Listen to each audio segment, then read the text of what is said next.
Hello বন্ধুরা, কেমন আছেন সবাই? আশা করি সবাই ভালো আছেন। আজকের গল্প আলোয় অন্ধকার পর্ব ৩, লেখিকা রোজা ইসলাম। আমার বাঁধনগুলো খুলে দিন প্লিজ, আমি পালাবো না। টিয়ার কথা শুনে ছেলেটা বাঁকা আসলো, তারপর বলল, আমি না চাইলে এখান থেকে পিঁপড়াও বাইরে যেতে পারে না।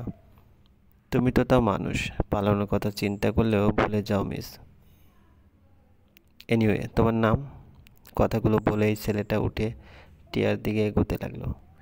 টিয়া নাম কি বলবে ভয়ে বলতে শুরু করলো, আমায় ছেড়ে দিন প্লিজ, আমি স্তব্ধের কেউ না, আমি ওর প্রাণ নই, ওর ওয়াইফ, ওর প্রাণ। প্লিজ আমায় যেতে দিন। স্তব্ধ আমায় একটুও পছন্দ করে না, আমি মরে গেলেও আমায় খুঁজবেও না। টিয়ার কথা শেষ না হতে ছেলেটা হুঙ্কারের সাথে বলল, তোমার নাম জিজ্ঞেস করেছি, শুধু নামটা বলবে, আর কিছু শুনতে চাই না। ছেলের ভয়ঙ্কর হুঙ্কার শুনে টিয়া প্রায় সাথে সাথে বলল, টিয়া, হরি রহমান। টিয়ার নাম শুনে ছেলেটা একটা বিদঘুটে হাসি দিল। তারপর টিয়ার একদম কাছে এসে ঝুঁকে টিয়ার বসে থাকা চেয়ারের দুই হাতায় নিজের হাত রেখে টিয়ার দিকে তাকিয়ে রইল এক দৃষ্টিতে। টিয়া ভয়ে চুপসে বসে আছে, চোখ দিয়ে ভয়ে আপনা আপনি পানি গড়িয়ে পড়ছে। আর ছেলেটা কি যেন বিড়বিড় করছে, টিয়া শুনতে পারছে না। স্তব্ধ খান, তোর কাছেই কেন সবসময় হুড়োহুড়ি ছুটে আসে হয়? বাট আসলেই কি? তোর হুড়োহুড়ি এখন আমার খাঁচায় বন্দি। তুই চাইলেও আর এই টিয়া পাখিকে মুক্ত করতে পারবি না আমার কাছ থেকে। এতে আমার লাভ দুইটা, এমন হুড়োহুড়ি পাওয়া গেল ফ্রি, সাথে তোর শাস্তি। ছেলেটাকে এত কাছে দেখে প্রচণ্ড অস্বস্তি হচ্ছে টিয়ার, শ্বাস ফেলতে পারছে না টিয়া ঠিক করে, তাই বলল, প্লিজ একটু দূরে দাঁড়ান আপনি, আমি তো নাম বলেছি। ছেলেটা বাঁকা হেসে বলল, নামটা বলেই নিজের বিপদ ডেকে এনেছো মিস টিয়া। কথাটা বলেই ছেলেটা টিয়ার চোখের পলকে তার সাথে কিছু করলো বুঝে উঠতে পারল না টিয়া। তার আগে চোখ বন্ধ হয়ে এলো টিয়া, মুহূর্তে সব অন্ধকার হয়ে গেল। ঢুলে পড়লো ছেলেটার বুকে। ছেলেটা বাঁকা হেসে টিয়াকে কোলে তুলে নিল, আর টিয়া নিতিয়ে পড়ে রইল অচেনা ছেলের কোলে।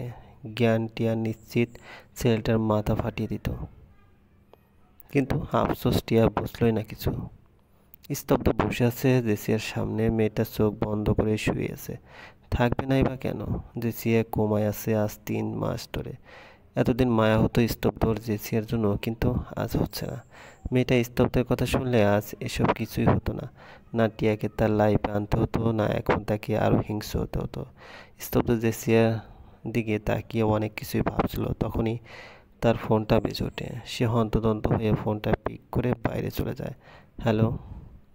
কোনো কথা শোনা যায় না। স্টোর রুমে নিয়ে আসো, এটুকু বলে ফোন কেটে দেয় স্তব্ধ। তারপর টিয়াকে যে রুমটায় রাতে কাঁদতে দেখছিল সে রুমে যায়। টিয়ার ফোনটা খুঁজে বের করে স্তব্ধ ড্রেসিং এর সামনে পড়েছিল ফোনটা।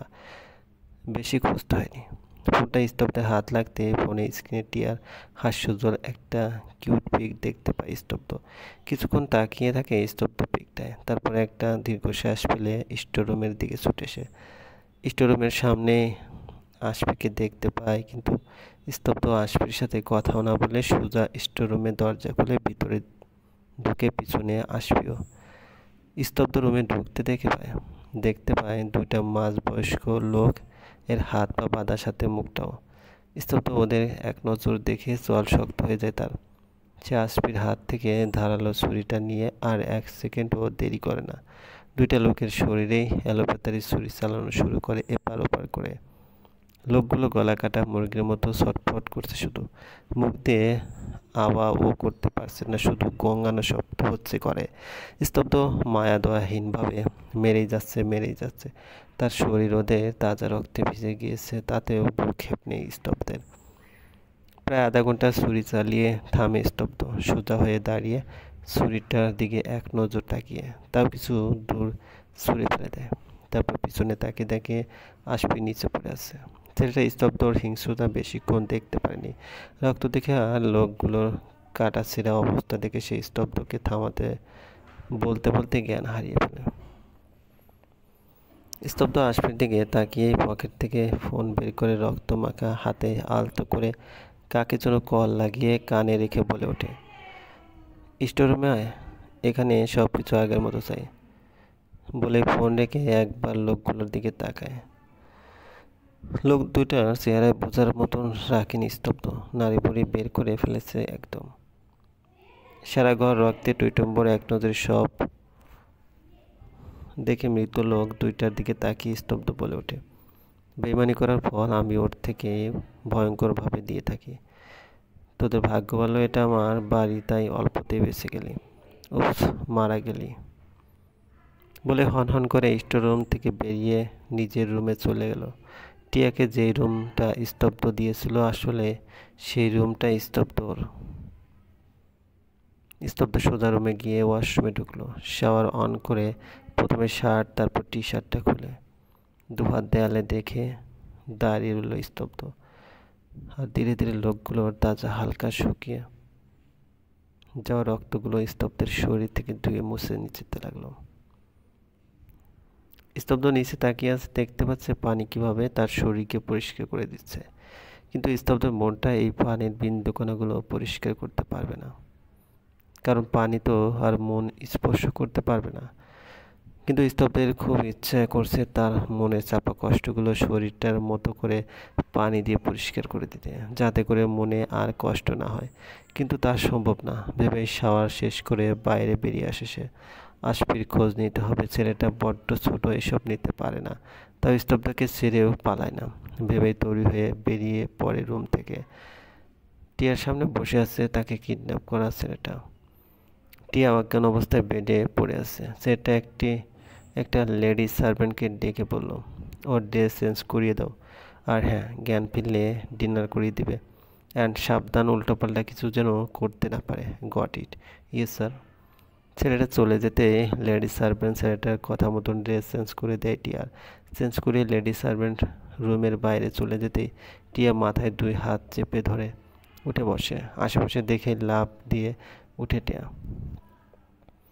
ইয়াল্লাহ, এটা আবার কোথায়? আমি কোথায়? এটা আবার কোন জায়গা? কথাটা বলেই দৌড়ে টিয়া দরজার কাছে গিয়ে দরজা ধাক্কাতে লাগলো। প্লিজ হেল্প, কেউ আছেন? দরজা খুলুন প্লিজ। বেশ কয়েকবার দরজা ধাক্কিয়ে টিয়া মাথায় হাত দিয়ে বসে পড়ল ফ্লোরে। একটা মাস্টার বেড রুমে টিয়া আছে এখন।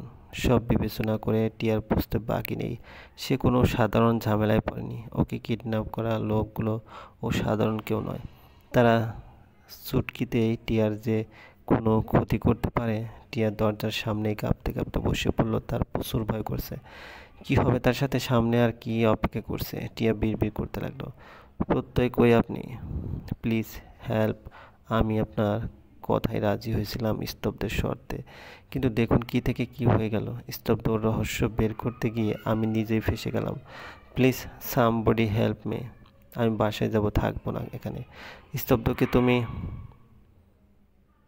কেন এলে আমার জীবনে? হয়। দরজায় খুট করে আওয়াজ হয়। টিয়া ভয়ে তাড়াতাড়ি দরজা থেকে পিছিয়ে উঠে দাঁড়ায়। আর সেই লেডি সার্ভেন্টটা রুমে ঢুকে খাবার নিয়ে। টিয়া মহিলাকে আপাদমস্তক দেখে একটু নিজেকে সামলে জিজ্ঞেস করে, এটা কোথায়? মানে আমি কোথায় আছি? ম্যাম, এটা আমেরিকা, আর আপনি ড্যানিয়েল স্যারের পার্সোনাল হাউস আছেন। টিয়া চোখ বড় বড় করে বলল, আমেরিকা? Yes ma'am.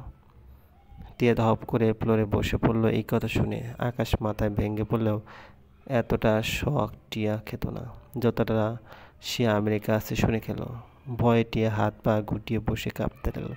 সে কোনোদিন একা কোথাও এতটা দূরে অজানা অচেনা জায়গায় কিডন্যাপ হবে সে ভাবতে পারেনি। তারা তাকে এত দূর নিয়ে আসবে, কীভাবে বা আনলো? টিয়া তো কিছু টেরই পায়নি।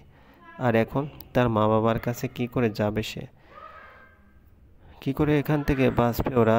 কারা ভেবেই ভয়ে টিয়া হাঁটুতে মুখ লুকিয়ে ফুপিয়ে কাঁদতে লাগলো। লেডি সার্ভেন্ট টিয়ার অবস্থা দেখে বলল, ma'am are you okay? No. Tia চিৎকার করে কাঁদতে লাগলো। তার প্রচুর আফসোস হচ্ছে। আমার বাঁধন খুলে দিন প্লিজ, আমি পালাবো না। আমার কথা শুনে ছেলেটা বাঁকা হাসলো, তারপর বলল, আমি না চাইলে এখান থেকে পিঁপড়াও বাইরে যেতে পারে না। তুমি তো তাও মানুষ। এর কথা সে কেন শুনেছে? প্রত্যয়ের কথাগুলোও যে একটা চক্রান্ত ছিল বুঝতে বাকি নেই টিয়ার। সব দিক অন্ধকার লাগছে টিয়া। সব সব চলবে। গল্পটি ভালো লাগলে অবশ্যই লাইক করবেন, কমেন্ট করে জানিয়ে দেবেন। চ্যানেলে যদি নতুন হয়ে থাকেন অবশ্যই সাবস্ক্রাইব করে পাশে থাকা বেল আইকনটি প্রেস করে রাখুন, যাতে নতুন নতুন ভিডিও আপলোড করার সাথে সাথে আপনার নোটিফিকেশন চলে যায়। আর অলরেডি যারা সাবস্ক্রাইব করে আছেন তাদেরকে অসংখ্য ধন্যবাদ। ভালো থাকবেন।